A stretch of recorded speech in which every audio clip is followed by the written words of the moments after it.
recevons la bénédiction du Seigneur. C'était au temps où tous les prophètes savaient qu'Élie allait être enlevé vers Dieu. Alors ce jour-là, Élisée, celui qui avait été choisi comme le plus proche de ses serviteurs, ne le quittait pas d'une semelle. C'était le jour du passage de témoin, le jour de la transmission, de l'héritage, où sa place devait être au plus près d'Élie, et rien ne l'en empêcherait. Il ne savait pas de quoi seraient faits ses lendemains sans son maître. Mais demain, n'aura-t-il pas soin de lui-même? Et les voilà qui cheminent, passant en premier lieu à Gilgal, avec l'autel d'Abraham. Ensuite à Béthel, avec ses pierres, prises du milieu du Jourdain.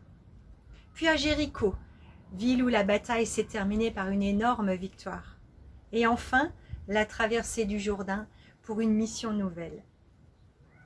Nous aussi, aujourd'hui, nous pouvons parcourir ces moments intenses que nous avons vécus depuis ce 15 mars. Les moments de partage de la parole avec ce premier verset encourageant dans le livre d'Ésaïe. C'est dans le calme et la tranquillité que sera votre force. Nous avons vu la nature entrer dans nos cultes dominicaux. Les familles se rassembler pour préparer un projet commun. Les techniciens se mettre au service de la transmission. En guise de trompette, nous avons entendu sonner nos cloches, vibrer nos instruments et nos voix pour amener à la communion.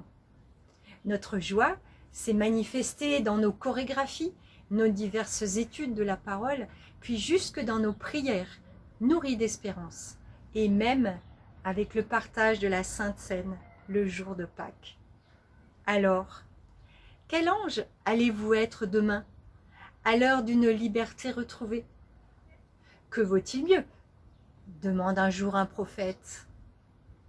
Eh bien, que pour cette nouvelle bifurcation pleine d'incertitude, comme pour Élisée, que le Seigneur vous couvre de son manteau d'amour, qui est le lien de la perfection. Que la paix et l'amour avec la foi vous soient donnés à tous, sœurs et frères, de la part de Dieu et du Seigneur Jésus-Christ. Amen.